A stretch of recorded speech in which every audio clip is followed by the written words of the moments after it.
Hello students, today we are going to study about stability of cosmetic products. In this, we have earlier studied about the general preservation test, temperature test and temperature cold test. This we have studied. Under this we have studied changes in color, fragrance, and in temperature test we have studied that in different regions like hot or cold regions, to withstand that product we should do the temperature test.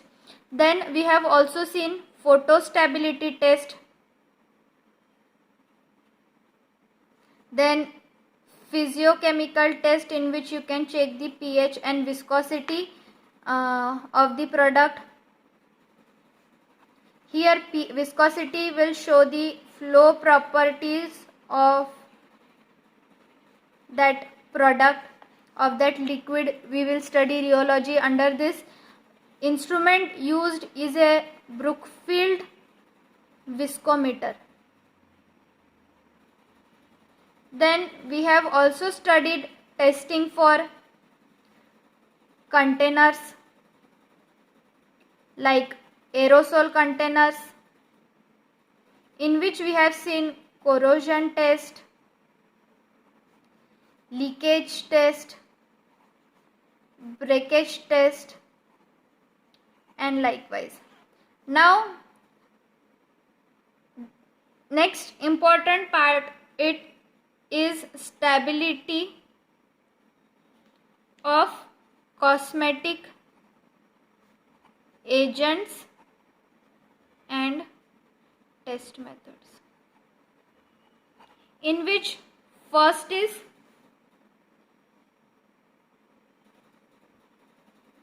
quality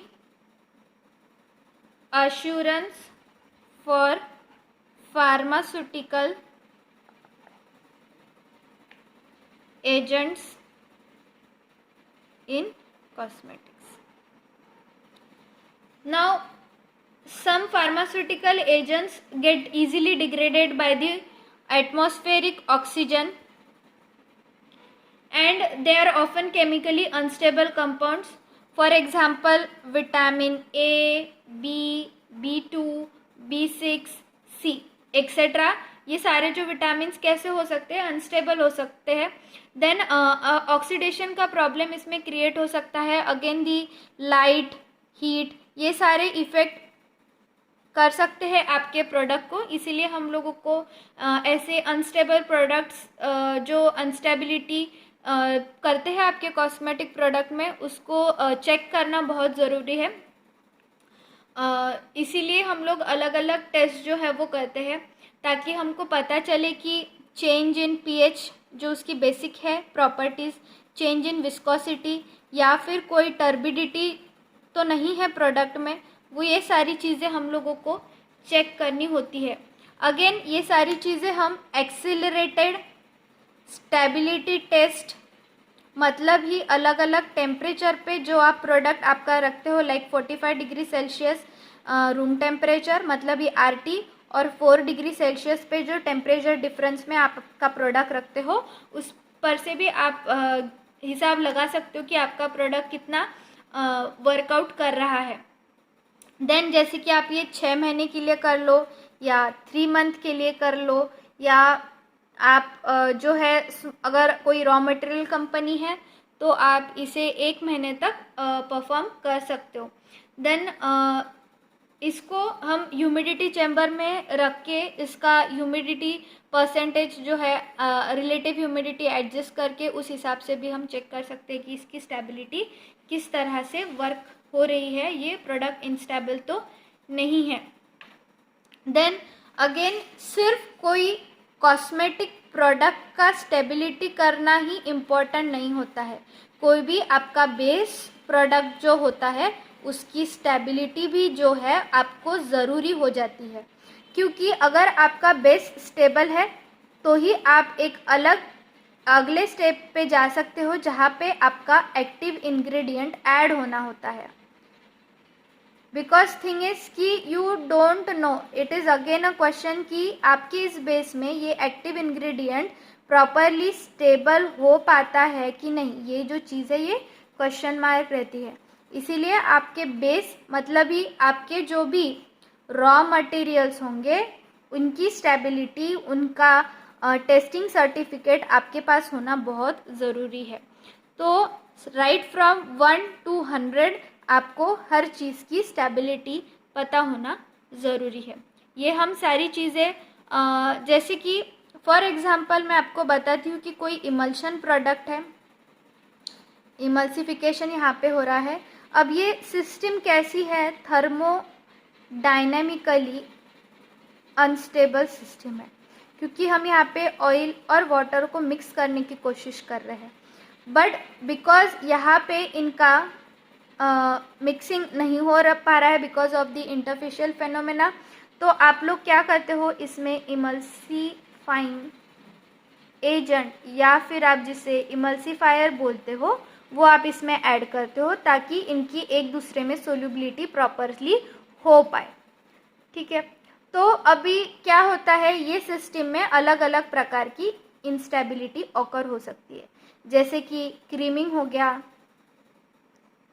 अगर कोई आपका OW है, type of emulsion है, ये phase inversion होके WO हो गया, या फिर सेडिमेंटेशन हो गया, पार्टिकल्स का रेट ऑफ सेडिमेंटेशन चेंज हो गया, या ऐसी कोई चीज़, ये सारी चीज़ें जो आपकी इमल्शन में इफ़ेक्ट करती हो, तो ये क्या हो गई, ये सारी चीज़ें आपकी अनस्टेबल सिस्टम को एक पोर्ट्रे कर रही है कि ये सिस्टम अनस्टेबल है। अभी ये सिस्टम को स्टेबल करने के लिए हम लोग को क्या चाहिए होगा कि जो आपका पार्टिकल साइज़ है वो भी इसमें आपको पता हो कि पार्टिकल साइज़ क्या है, जिसके लिए हम लोगों को कोरस डिस्पर्जन क्या होता है, कितने उसका पार्टिकल साइज़ होता है और कौन से अलग टाइप है, ये हमको एस्टिमेट करना बहुत ज़रूरी होता है, जिसके लिए हम इलेक्ट्रॉन माइक्रोस्कोप की मदद से इसका एस्टिमेट लगा पाते हैं। ठीक है, फिर इसके बाद में आपका प्रोडक्ट कितना अलग अलग मटेरियल से कंपैटिबल है, कंपैटिबिलिटी देखना भी बहुत ज़रूरी हो जाता है। तो इसके लिए लैब स्केल पे हम क्या कर सकते हैं, कोई भी ए फेस का एक इंग्रेडिएंट ऐड कर रहे हो, 2, 3, अब इसी में बी इंग्रेडिएंट फेस के ऐड कर रहे हो 4, 5, 6। अब हर स्टेज पे जब आप ये फेस डाल रहे हो, आप लोगों को देखना है कि मैं 4th नंबर का इंग्रेडिएंट डाल रही हूँ तो इसमें क्या चेंजेस आ रहा है, 5th डाल रही हूँ तो क्या चेंजेस आ रहा है, 6 डाल रही हूँ तो क्या चेंजेस। इससे आपको पता चल जाएगा कि प्रॉब्लम है कहाँ पे। ये प्रॉब्लम को आप फिर उस हिसाब से कैंसिल आउट कर सकते हो, आपको कंपैटिबिलिटी उस प्रोडक्ट की पता चल गई, प्लस आपको उस रॉ मटेरियल की क्या वर्किंग है, क्या उसका बेसिक नेम है, IUPAC नेम है, क्या उसके यूजेस है, क्या वो क्लेम करता है, ये सारी चीज़ें पता होनी चाहिए, जिससे कि आप अकॉर्डिंगली उसे चूज़ कर सकते हो आपके फॉर्मूला में डालने के लिए। सो बेसिकली आपको जो भी एजेंट्स, सरफेक्टेंट हो गया, इमल्सिफायर हो गया, ये सारी जो चीज़ें हैं आपको क्या करनी है, वेरीफाई करनी है कि आपका product is of good quality. एक सर्टिफिकेट होना चाहिए ये प्रोडक्ट का, ताकि जब आप इसे प्रोडक्ट में डालो तो आपका प्रोडक्ट अच्छा ही निकल के आए, बैड क्वालिटी का आपको ना मिले। अब इसके बाद में दूसरा जो पॉइंट है वो है stability test for quasi drug.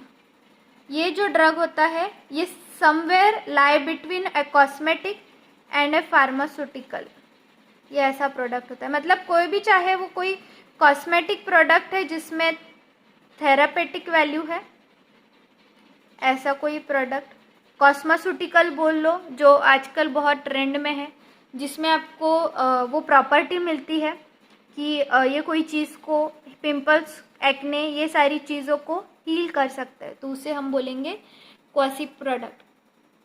So basically quasi product जो होते हैं सब्जेक्ट किए जाते हैं to some kind of strict quality regulations, या फिर इथिकल ड्रग प्रोडक्ट्स, या ओटीसी ड्रग जो होते हैं, ओवर द काउंटर ड्रग जो होते हैं, उस क्वालिटी में हम उसको डाल सकते हैं। और उसके बाद में हम उसकी जो स्टेबिलिटी है वो हमें प्रेडिक्ट करना है by doing different test.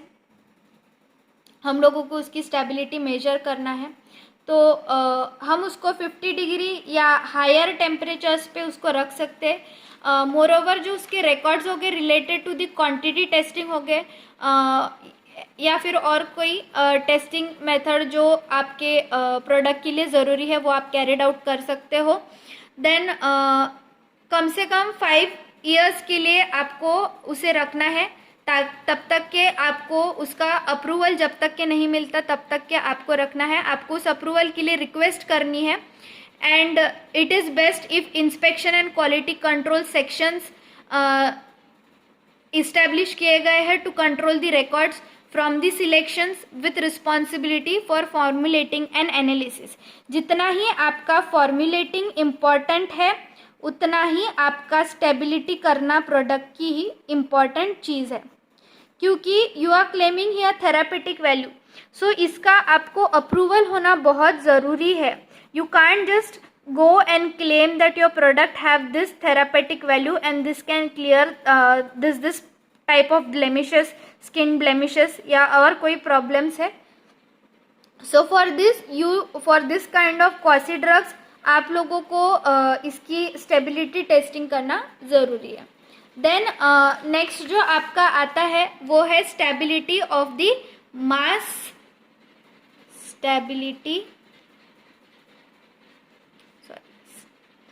Stability of mass produced cosmetics। अभी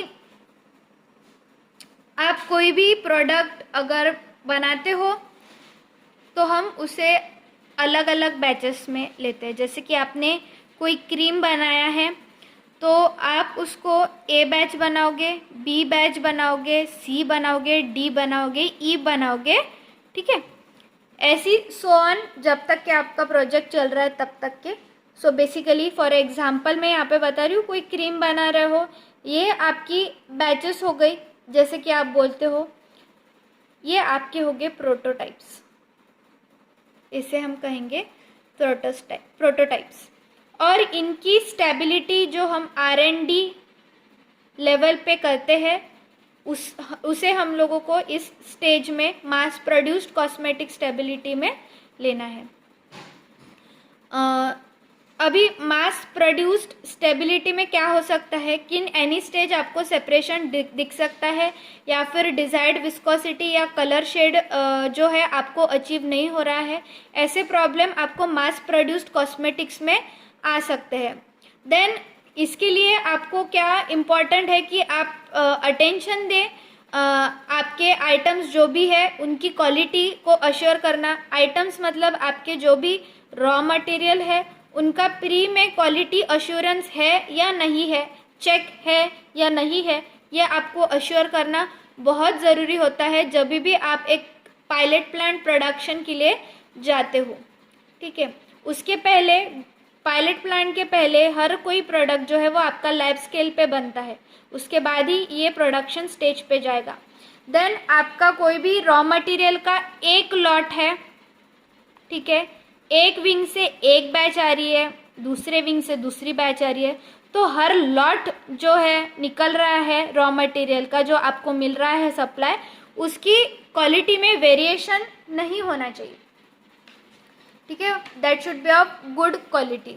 अगर कभी ऐसा इशू होता है कि कोई प्रोडक्ट के ऊपर केस हो चुका है तो वो पर्टिकुलर समझो A021 ये नाम की जो बैच है इसको ये लोग क्या कर देंगे, बंद कर देंगे और इसकी टेस्टिंग वो चालू कर देंगे कि इसमें प्रॉब्लम कहाँ आ रही थी। बट उनके रेस्ट ऑफ दी जो बैचेस मास प्रोडक्शन में निकलते हैं वो वैसे ही चालू रहते हैं। Then difference in manufacturing conditions अगर कोई आ रही है, जैसे कि आपके टेम्परेचर हो गया या फिर आपका शेयर स्ट्रेस हो गया, जो कि आपकी रियोलॉजिकल प्रॉपर्टी है, फ्लो प्रॉपर्टीज ऑफ लिक्विड जो है, अगर उसमें कोई डिफरेंस आ रहा है या फिर प्रोडक्शन टाइम का कोई डिफरेंस है, तो वो भी आपको एनकाउंटर करना है।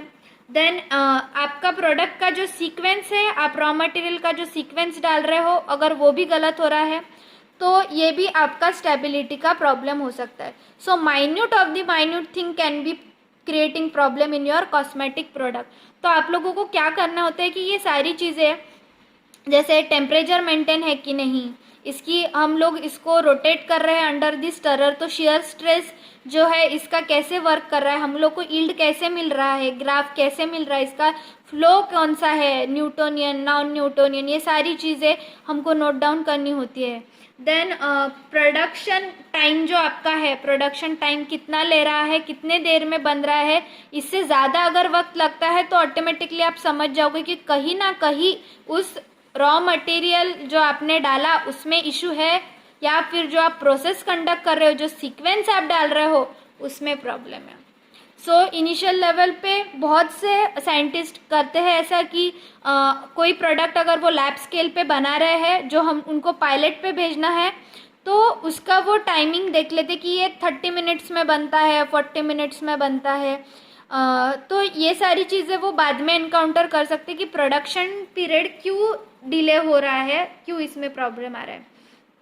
देन आपका लास्ट स्टेज जब आपका फिलिंग होता है कंटेनर में, तभी भी उसमें कंटेनर की के साथ आपका प्रोडक्ट रिएक्ट ना हो रहा हो, वो भी आपको देखना बहुत ज़रूरी हो जाता है, क्योंकि एंड तक के you should get the same quality of product, there should be no difference in that quality. Then आपका प्रोडक्शन अमाउंट जैसे 1 kg है तो 1 टन हो गया या 10 टन हो गया, तो प्रोडक्शन अमाउंट किस तरह से वेट जा रहा है आपका, वो भी आपको देखना, उसमें वेरिएशंस देखना ज़रूरी है। मैन्युफैक्चरिंग करते टाइम आपके इसमें कंडीशंस में चेंजेस आ सकते हैं, वो चेंजेस आपको वेरीफाई करने होते हैं, क्योंकि यही सारे चेंजेस मैन्युफैक्चरिंग में जो चेंजेस आते हैं आपके, ये वेरीफाई करना ज़रूरी हो जाता है, because ultimately it will affect what, your stability. ठीक है, सो ये हम R&D स्टेज पे जो बेसिक pH से लेके उसकी माइक्रोबियल टेस्टिंग तक जो भी बीच में इसके टेस्ट आती है, फोटो स्टेबिलिटी जैसी टेस्ट, विस्कोसिटी जैसी टेस्ट, ये सारी चीज़ें हम लोगों को क्या करनी होती है कि स्टडी करनी होती है, ताकि हम श्योर हो जाए कि आपका प्रोडक्ट जो है वो विथस्टैंड हर कंडीशन में कर सकता है। देन इसके बाद में है आपका assurance stability based on the usages environment.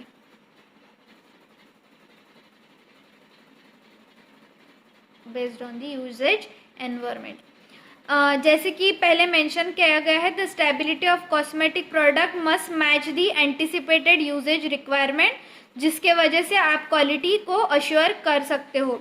जो भी आपने एंटिसिपेट किया है कि यूजेज रिक्वायरमेंट आपकी प्रोडक्ट की क्या है, उस हिसाब से भी आप आपके प्रोडक्ट की क्वालिटी को क्या कर सकते हो, अश्योर कर सकते हो। उसकी स्टेबिलिटी और सेफ्टी क्या है, ये दोनों पॉइंट ऑफ व्यू से आप उसकी कंसिडर कर सकते हो कि स्टेबिलिटी और सेफ्टी किस तरह से इसकी वर्क कर रही है। उसके बाद में आपका एक इम्पॉर्टेंट पॉइंट आता है कि कंज्यूमर पॉइंट ऑफ व्यू से भी आपको सोचना है कि यूज़र ऑफ द प्रोडक्ट जो है उसको ये कैसे कंसिडर कर रहा है, कैसे सेफली या स्टेबली इसको, इस पॉइंट ऑफ व्यू से, स्टेबल पॉइंट ऑफ व्यू से इसको सोच रहा है। जैसे कि आपका कोई प्रोडक्ट हो गया सोप क्लिनजर्स, सोप क्लिनजर्स में आपके जो सोप बार्स होते हैं वो क्या होते हैं, सॉगी हो सकते हैं, या फिर उसकी विस्कोसिटी जो है वो कम हो सकती है, और उसमें usability due to immersion in water, ये प्रॉब्लम आ सकता है कि उससे फोम कम आ रहा है, या फिर वो ड्राई होके क्रैक हो रहा है, ये सारी चीज़ें आप लोगों को एनकाउंटर हो सकती है। देन उसके बाद में आपका जो सनस्क्रीन प्रोडक्ट्स होता है, सनस्क्रीन प्रोडक्ट से आपके कपड़ों पे स्टेन हो सकता है। तो ये मटेरियल्स जो आपके कपड़ों को स्टेन करते हैं, ऐसे हमको एलिमिनेट करना ज़रूरी हो जाता है। गुड क्वालिटी ऑफ प्रोडक्ट को इनकॉर्पोरेट करना बहुत ज़रूरी हो जाता है। देन उसके बाद में जैसे कि आपका बाथ प्रिपरेशन हो गया, इसमें क्या हो सकता है कि मे बी आपके बाथ टब को ये ख़राब कर सकता है, डैमेज कर सकता है, या फिर टॉवल्स को स्टेन कर सकता है। इसमें जो भी इंग्रेडिएंट्स है, जिसमें जैसे कि प्लांट एक्सट्रैक्ट कोई है, तो ये सारी चीज़ें क्या है आपके कपड़ों को या फिर जो बाथ टब्स या बाथरूम की चीज़ें हैं उसे भी ख़राब कर सकती है। तो इस पॉइंट ऑफ व्यू से भी, कंज्यूमर यूजेज के हिसाब से भी, सेफ्टी के हिसाब से भी ये सारी चीज़ें सोचनी है। जैसे कि शैम्पू आप अप्लाई करते हो तो आपके आँखों में अगर जाता है तो वो इरिटेशन टेस्ट करना ज़रूरी हो जाता है, ताकि कोई कंज्यूमर अगर इसे यूज़ कर रहा है तो उसके आँखों को हार्म ना पहुँचे। देन उसके बाद में क्या है, एरोजोल्स है। एरोजोल्स प्रोडक्ट जो होते हैं वो जिसमें आपको सॉल्वेंट प्रेजेंट होता है इन एरोजोल, जिसका आपको हार्मफुल इफेक्ट हो सकता है on the house hold goods, और दी गैसेस लीक हो सकता है, जो जिससे अगर उसके पास कोई फ्लेम है तो वो आग पकड़ सकता है, फायर पकड़ सकता है। इसका मिसयूज़ करना बहुत ही डेंजरस हो सकता है। तो उस सेफ्टी पॉइंट ऑफ व्यू के हिसाब से, consumer safety point of view के हिसाब से भी आप लोगों को इसे सोचना होता है। Then cosmetic containing strong solvents can also damage the spectacles, combs, sponges, bathrobes, bathrooms, fittings etc. ये सारी चीज़ें जो आप बेदिंग के लिए यूज़ करते हो, ये इसे भी अफेक्ट कर सकता है।